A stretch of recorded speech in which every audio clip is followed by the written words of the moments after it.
இந்த independent music ஸ்பேஸ்க்குள்ள அவ்வளவு ஈஸியா நம்மள வந்து வரவே விட மாட்டேங்கிறாங்க. என்னன்னா இங்க ஒரு பாட்டு, ஒரு ஒப்பாரி பாட்டு உருவாகுதுன்னா அந்த ஒப்பாரி பாட்டு வந்து 2000 வருஷம் தாண்டி வந்திருக்கும், 1000 வருஷங்கள் தாண்டி வந்திருக்கும். அது பேர் ஓரல் லிட்ரேச்சர், அது வாய்மொழி இலக்கியம். அதுக்கு கம்போசர் யாருன்னா ஏதோ ஒரு ஆயாவா, ஏதோ ஒரு ஊர்ல திண்ணையில உட்கார்ந்து இருக்கிற ஒரு ஆயாவா தான் இருப்பாங்க. அவர்களிடம் இருந்து அது வருகிறது. அது வந்து கொஞ்சம் கொஞ்சமா கசிந்து கசிந்து வரலாற்றில் ஒவ்வொரு கை மாறி அது கடைசியா ஒரு சினிமாவுக்கோ ஒரு பெரிய இடத்துக்கோ வருகிறது. ஆனா அந்த பெரிய இடத்துக்கு வரும்போது அது எங்க இருந்து வந்ததுன்னு சொல்லப்படுவதில்லை. அது அந்த மேடைக்கு வந்த பிறகு அது வெறும் வியாபார பொருளாயிடுது. அந்த மக்களுடைய பண்பாடு, அவங்க ஏன் அதை உருவாக்கி இருப்பாங்க, அந்த கதை என்ன அப்படிங்கறத பத்தி பேச விடுறது இல்லை. ஆனா இது ரொம்ப ஆபத்தான போக்கு நான் பாக்குறேன். அது எப்படி ஆண்டாண்டு காலமா சாதி எப்படி இங்க இருக்கிறவங்க உழைப்பை மட்டும் வாங்கின்னு அந்த மனிதர்களை புறந்தள்ளி வச்சதோ, அதே மாதிரி இந்த இசையும் பண்பாடும் அந்த எளிய மக்களுடைய வாழ்வியல் விழுமியங்களை பிடுங்கி கொண்டு அந்த மனிதர்களை புறந்தள்ளுகிற வேலையை செய்கிறது. அதை கட்டுடைக்க வேண்டிய பொறுப்பு நம்ம எல்லாருக்கும் இருக்குன்னு நான் நினைக்கிறேன். ஏனென்றால் நம்முடைய கலையை, பண்பாட்டை, வேர்களை நாம் பாதுகாக்கவில்லைன்னா வேறற்ற மனிதர்கள் ஆயிடுவோம். ஜெய் பீம். எல்லாருக்கும் வணக்கம்.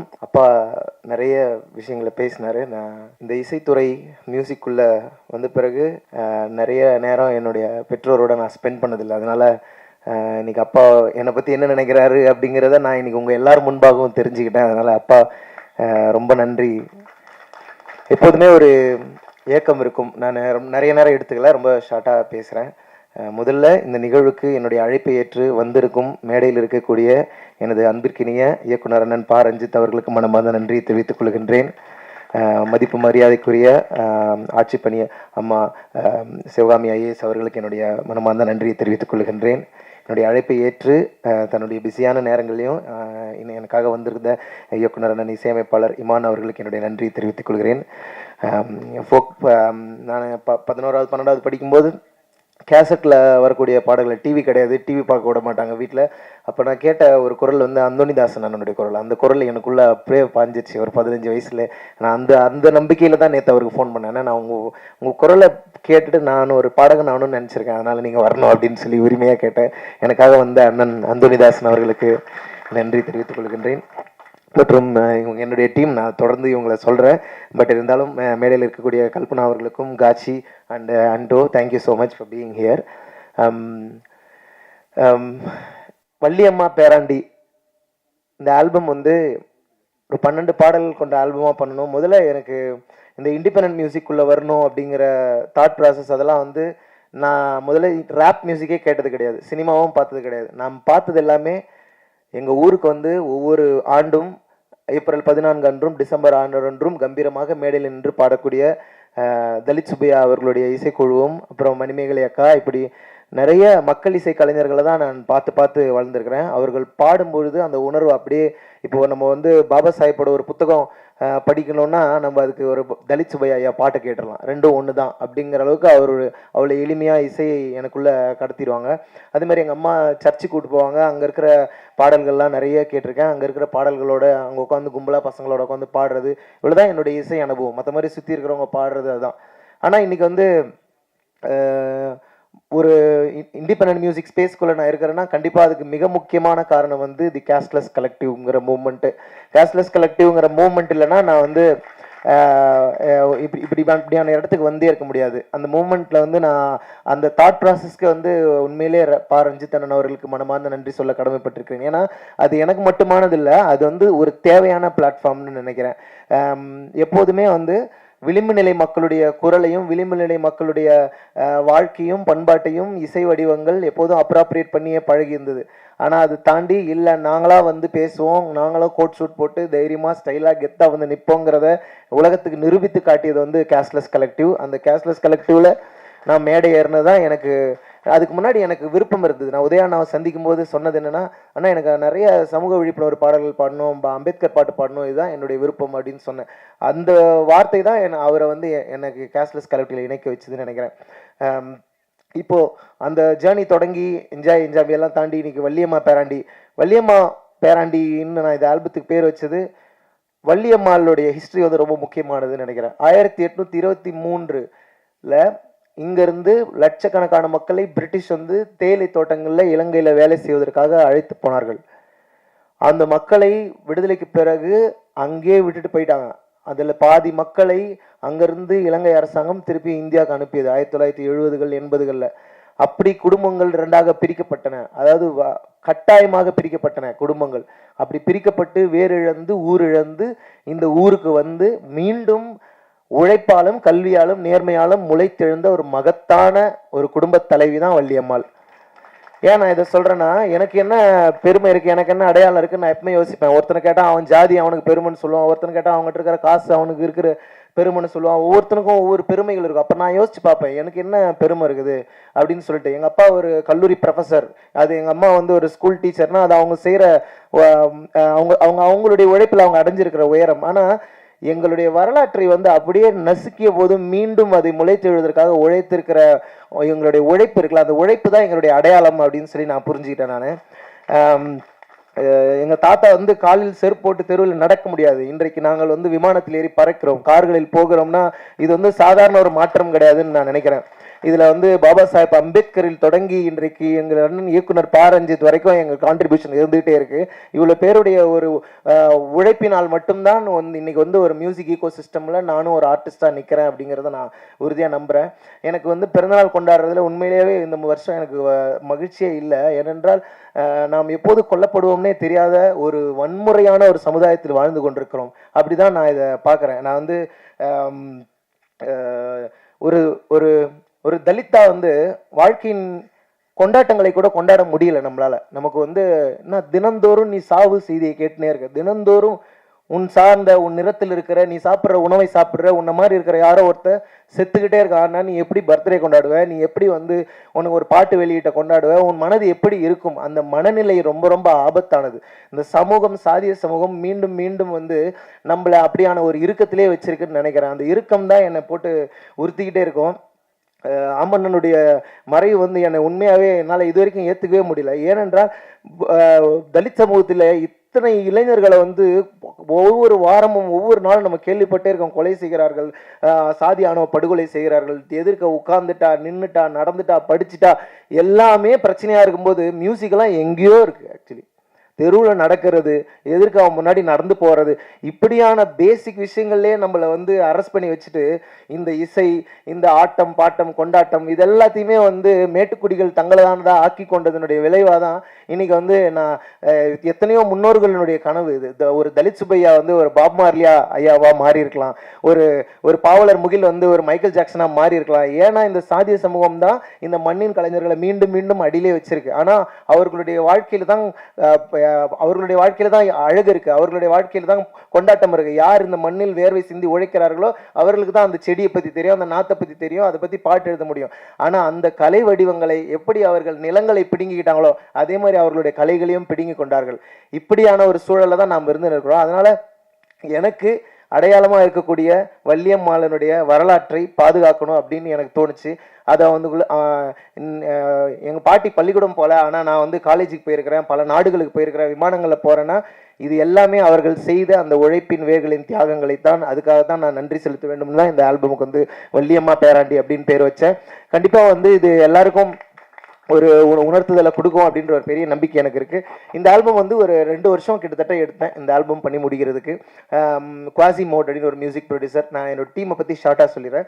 குவாசி மோட்னு ஒரு மியூசிக் ப்ரொடியூசர், அவர் லண்டனில் இருக்கார். இந்த ஆல்பமில் 8 பாடல்கள் எனக்காக அவர் பண்ணி கொடுத்துருக்காரு. ஒரு பலத்த கைத்தட்டல் கொடுத்தீங்கன்னா அவங்கள வந்து உண்மையிலே. அண்டு ஆண்டோ ஃப்ராங்க்லின் இங்கே இருக்கார், 2 பாடல்கள் எனக்காக இந்த ஆல்பத்தில் அவர் பண்ணி கொடுத்துருக்காரு. அண்ட் காட்சி ஆஃப்ரிக்காவிலேருந்து நமக்காக இங்கே இந்த நிகழ்வுக்காக வந்திருக்காரு. ஸோ இவங்க 2 பேரும் ஈச் 2, ஸோ டோட்டலி 12 சாங்ஸ் பண்ணியிருக்கிறோம். அண்ட் சாய் ஸ்ரவணம் சார் வந்து எனக்கு ஒரு பாட்டு நேற்று திடீர்னு ஒரு பாட்டு இஷ்யூ ஆயிடுச்சு, அதில் உடனடியாக ஒரு பாட்டு பண்ண வேண்டியிருந்தது. அதை பண்ணும்போது உடனடியாக எனக்கு மிக்ஸ் பண்ணி கொடுங்க சார்னு கேட்டேன். சாய் ஸ்ரவணம் சார் அவர் வந்து எனக்காக ஒரு பாடல் மிக்ஸ் பண்ணி கொடுத்தாரு. மீதி 11 பாடல்கள் டயர் தாம்சன் சொல்லி லண்டனில் ஒரு கிராமி வின்னிங் இன்ஜினியர் அவர் மிக்ஸ் பண்ணி கொடுத்தாரு. ஸோ அவருக்கும் என்னுடைய நன்றியை தெரிவிச்சுக்கிறேன். மற்றும் கல்பனா அம்பேத்கர் இந்த தொடாத மியூசிக் வீடியோ எடுத்து கொடுத்தாங்க. எனக்கு என்னென்னா, கல்பனா வந்து இந்த பாட்டை சரியாக புரிஞ்சுக்குவாங்க. கல்பனாவுக்கு எப்போதுமே இந்த சமூகத்தின் மீது ஒரு கோபமும் இருக்குது, ஒரு பேரன்பும் இருக்குது. அதை நான் பார்த்துக்கிட்டே இருப்பேன். சரி, கண்டிப்பாக இவங்க இதை ஹேண்டில் பண்ணிவிடுவாங்கன்ற ஒரு நம்பிக்கை வந்து எனக்கு வந்ததுனால நான் அவங்ககிட்ட கொடுத்தேன். கண்டிப்பாக இந்த பாடல் வந்து எனக்கு ரொம்ப பிடிச்சிருக்கு, கண்டிப்பாக இது மக்களுக்கும் பிடிக்கும் அப்படின்னு நான் நம்புகிறேன். இந்த ஆல்பம் நேற்று நைட்டே ரிலீஸ் ஆயிடுச்சு, நீங்கள் கேளுங்க. 12 பாடல்கள் கொண்ட வள்ளியம்மா பேராண்டிங்கிற இந்த ஆல்பம் எல்லா மாதிரியான மூட்ஸும் இதில் இருக்கும். ஒரு ஜாலியான பாட்டு, எமோஷ்னலானது, லவ் சாங் எல்லாம். ஏன்னா நம்முடைய முழு உணர்வுகளை நம்ம வெளிப்படுத்த முடியாத மனிதர்களாகவே இருக்கும். அப்போ அறிவு அப்படின்னா நீ எப்போ கருத்து சொல்ல போகிற, நான் கேட்குறேன், நான் ஏன் கருத்து சொல்லணும், ஏன்னா சந்தோஷமாக இருக்கக்கூடாதா நமக்கு? அப்போ வாழ்க்கையினுடைய மற்ற ரூம்ஸ் எல்லாம் நமக்கு நம்மளால் போகவே முடியாத ஒரு உளவியல் ரீதியான சிக்கல்களுக்குள்ளே தான் நான் இருந்ததான் நான் உணர்றேன். அதனால என்னைய நானே உடச்சிக்கிட்டது தான் வள்ளியம்மா பேராண்டி. ஸோ அதில் இது சரி இருந்தாலும் தவறு இருந்தாலும் ரஞ்சித் அண்ணன் சொன்ன மாதிரி நான் அதை கற்றுக்கிறதுக்காக தயாராக இருக்கிறேன். உங்களுடைய கருத்துக்களுக்காக நான் காத்திருக்கிறேன். மற்றும் என்னுடைய அம்மா அப்பா, என்னுடைய குடும்பத்தினர், இவங்களுடைய இந்த உலகத்திலேருந்து தான் நான் வரேன். இவர்கள் யாருக்குமே கிடைக்காத ஒரு வாய்ப்பு எனக்கு கிடைச்சிருக்கு. அப்போ நான் யார்? நான் என் முன்னோர்களின் கனவு. I am the wildest dream of my ancestors. என்னுடைய முன்னோர்கள் எப்போதும் இயங்கிக் கொண்டிருந்திருப்பார்கள். நான் ஒரு கலைஞனாக வேண்டும், பாடகனாக வேண்டும், நான் என்னுடைய குரல் உலகம் முழுவதும் கேட்கணும்னு கனவு கண்டிருப்பாங்கன்னு நினைக்கிறேன். அதனுடைய ஒரு தாக்கமாக நான் இந்த இடத்துல நிற்கலான்னு நினைக்கிறேன். அதனால அந்த வடிவத்தில் என்னை இன்ஸ்பயர் பண்ண பாவலர் தலித் சுப்பையா ஐயாவிலிருந்து, பாவலர் முகில் ஐயாவிலிருந்து, இன்குலாப் ஐயா, கே குணசேகரன் ஐயா, இவர்கள் வரிசையில் மக்கள் இசைக்காக கிராமந்தோறும் ஓடி ஓடி பாடி பாடி என் போன்ற கிராமங்களிலிருந்து எளிய குடும்பங்களிலிருந்து வரக்கூடிய கலைஞர்களுக்கு நம்பிக்கை தந்த அத்தனை வேர்களுக்கும் என் நெஞ்சார்ந்த நன்றியை நான் இந்த இடத்துல இருந்து தெரிவித்துக் கொள்கின்றேன். நம்ம வந்து இந்த ஹிப்ஹாப் மியூசிக்னு சொல்கிறோம், பாப் மியூசிக்னு சொல்கிறோம். இது எல்லாமே இந்த மண்ணின் இசை தான். ஆக்சுவலி இந்த எப்படி கருப்பின மக்களுடைய இசை வந்து ஹிப்ஹாப் இசை, அவர்களுடைய விடுதலைக்காக அவர்கள் பயன்படுத்தி கொண்டது.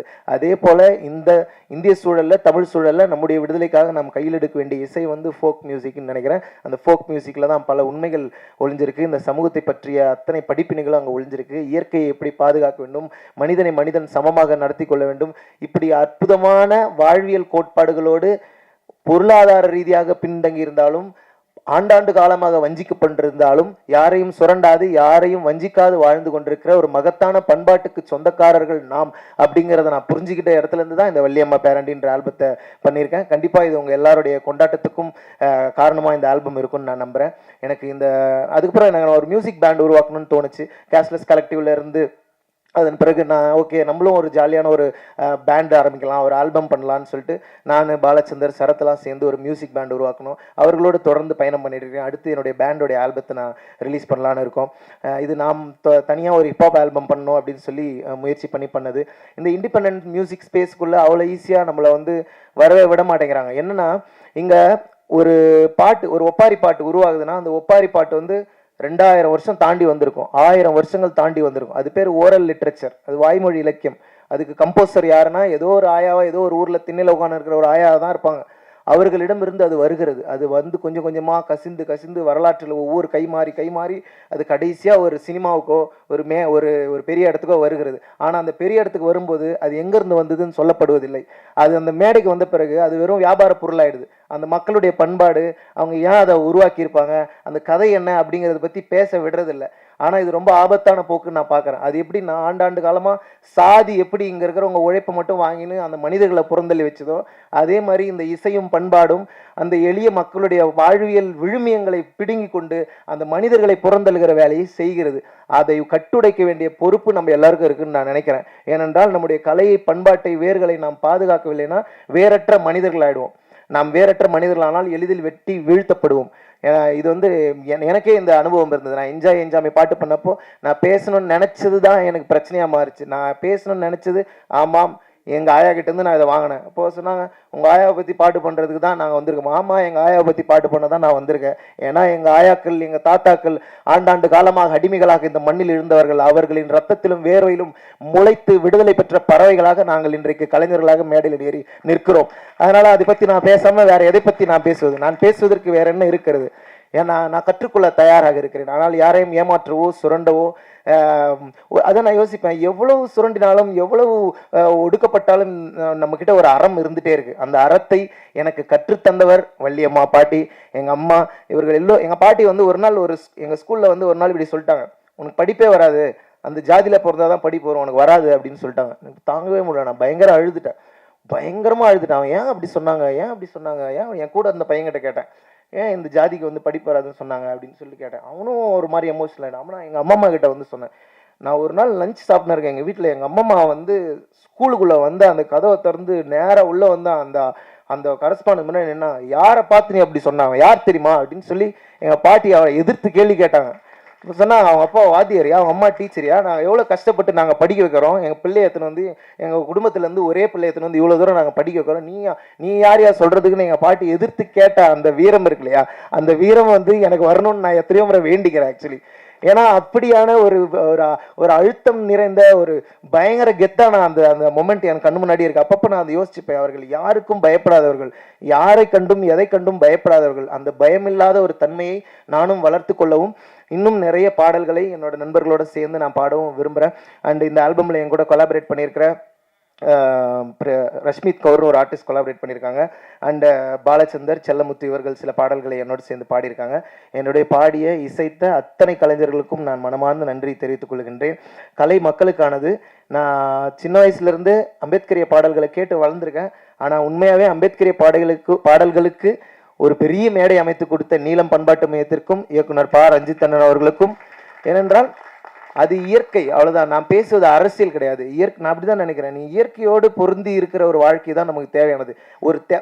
ஒரு சாதி அமைப்பை எப்படி புரிஞ்சுக்கலாம்னா, இங்கே ஒரு தென்னை மரம் இருந்தால் ஒரு வேப்ப மரமும் இருக்கலாம், ஒரு வேப்ப மரம் இருந்தால் ஒரு புளிய மரமும் இருக்கலாம். எல்லா இடத்துலையும் தென்னை மரமாகவே இருந்தால் அந்த உலகம் எப்படி இருக்கும்? எல்லா இடத்துலையும் வேப்ப மரமாகவே வந்தால் இந்த உலகம் எப்படி இருக்கும்?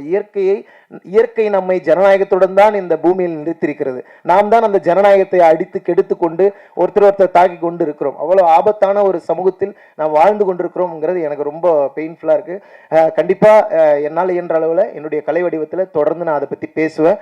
இந்த ஆல்பம் முழுக்க அதை பற்றி பேசலை, இது ஒரு கமர்ஷியல் ஆல்பமாக இருந்தாலும் என்னுடைய உள்நோக்கத்தை இந்த ஆல்பம் கண்டிப்பாக உங்கள்கிட்ட கொண்டு வந்து கடத்துன்ற நம்பிக்கையோடு நான் எதையாவது விடுபட்டிருந்தேன் மன்னிச்சுக்கோங்க. அண்ட் சோனி மியூசிக்கு ரொம்ப நன்றி சொல்ல கடமைப்பட்டிருக்கேன். நிறைய பேருக்கு இந்த ஆல்பம் நான் போட்டு காமிச்சேன். ஆனால் சோனி மியூசிக் வந்து என்ன எப்போவுமே நான் ஒரு விஷயம் யோசிப்பேன், அவங்க என்னை ட்ரீட் பண்ணுறதுலேருந்து தான் நான் அவங்கள வந்து ஃப்ரெண்டாகவே தொடங்குவேன். அவங்க என்ன சொல்கிறாங்க, என்ன நம்பிக்கை கொடுக்குறாங்க, வார்த்தை அதெல்லாம் கிடையாது. அவங்க என்கிட்ட பழகிற விதம் தான் எனக்கு ரொம்ப முக்கியமாக படும். என்னை ரொம்ப அன்போடவும் கனிவோடவும் என்னோடு உரையாடி இந்த ப்ராஜெக்டை இப்போ ஒரு லான்ச் வரைக்கும் கொண்டு வந்து சேர்த்திருக்கிற சோனி மியூசிக் சவுத்துக்கு என்னுடைய மனமார்ந்த நன்றிகளை தெரிவித்துக் கொள்கின்றேன். தொடர்ந்து இந்த மாதிரி நிறைய இண்டிபெண்டன்ட் கலைஞர்களுக்கு இப்படியான வாய்ப்புகள் கிடைக்கணும், இப்படியான வெளிச்சம் கிடைக்கணும். அதுக்கான வேலையை நாம் எல்லாரும் சேர்ந்து செய்வோம். கலையை வெறும் பொழுதுபோக்காக மட்டும் இல்லாமல் ஒரு சமூக மாற்றத்துக்கான கருவியாக நாம் கையில் ஏந்த வேண்டிய தருணத்தில் நாம் இருக்கிறோம். வேறு வழியே இல்லை. ரொம்ப ஆபத்தான ரொம்ப வன்முறை நிறைந்த ஒரு சமூகத்தில் நாம் இருக்கிறோம். அது ஏன்னா எனக்கு என்ன பயமாக இருக்குன்னா, ஒருவேளை நாளைக்கு அந்த கொல்லப்படுகிற ஆள் நானாகவோ எனக்கு தெரிந்தவர்களாகவோ இருக்கலாமோங்கிற பயத்தோடவே உழவ வேண்டியதாக இருக்குது. அது என்ன புரிஞ்சுக்கிறவங்களுக்கு அது புரியும்னு நினைக்கிறேன். அப்படியான ஒரு நிலையிலிருந்து நாம் விடுபட வேண்டும். நாம் வந்து எந்த தவறும் செய்யாதவர்கள், இந்த ஒட்டுமொத்த உலகத்தையும் நேசிக்கக்கூடிய அந்த பேரன்பை கொண்ட மக்கள். அந்த அன்பை மீட்டெடுப்போம், அந்த மாண்பை மீட்டெடுப்போம் சொல்லி விடைபெறுகிறேன். ஜெய் பீம்.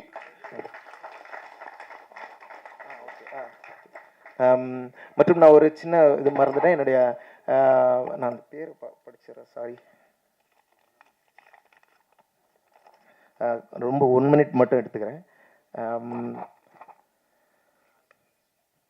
இந்த ஆல்பமோட ப்ரொடியூசர்ஸ் குவாசிமோட், ஆண்டோன் காச்சி, அவங்களுக்கு நன்றி. அண்ட் மிக்ஸ் பண்ணி கொடுத்த குவாசி டயர் சாய் ஸ்ரவணம் சாருக்கு நன்றி. Recording engineers Hari 20 dB and Vishnu 2 bar Q, அவங்களுக்கு என்னுடைய மனமார்ந்த நன்றிகள்.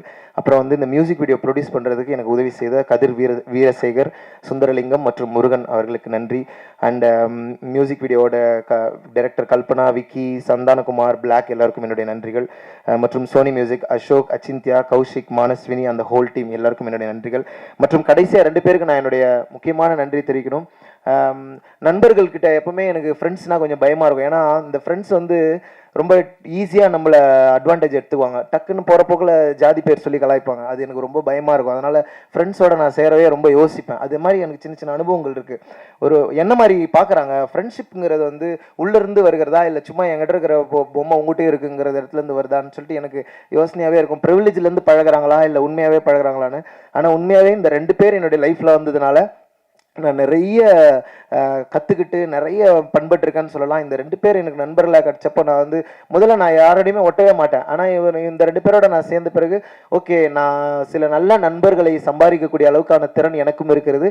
நல்ல ஒரு நட்புக்குள்ளே நான் இருக்கிறேன்னு சொல்லலாம். அந்த மாதிரி எனக்கு கிடைச்ச நண்பர்கள் சங்கீதன், கார்த்திக் அவர்களுக்கு என்னுடைய மனமார்ந்த நன்றியை தெரிவித்துக் கொள்கின்றேன். இந்த ஆல்பத்தில் அவங்களுடைய பங்கு ரொம்ப முக்கியமானது. ஒவ்வொரு ப்ராசஸ்லையும் அவங்க வந்து இந்த இந்த இந்த ஆல்பத்தை கொண்டு வந்து சேர்க்கறதுல ரொம்ப கவனமாக இருந்தாங்க. மற்றும் என் மீது அன்பு கொண்டு வந்திருந்த உங்கள் அனைவருக்கும், ஊடகங்கள் யாவருக்கும் நன்றி தெரிவித்து விடைபெறுகிறேன். வணக்கம்.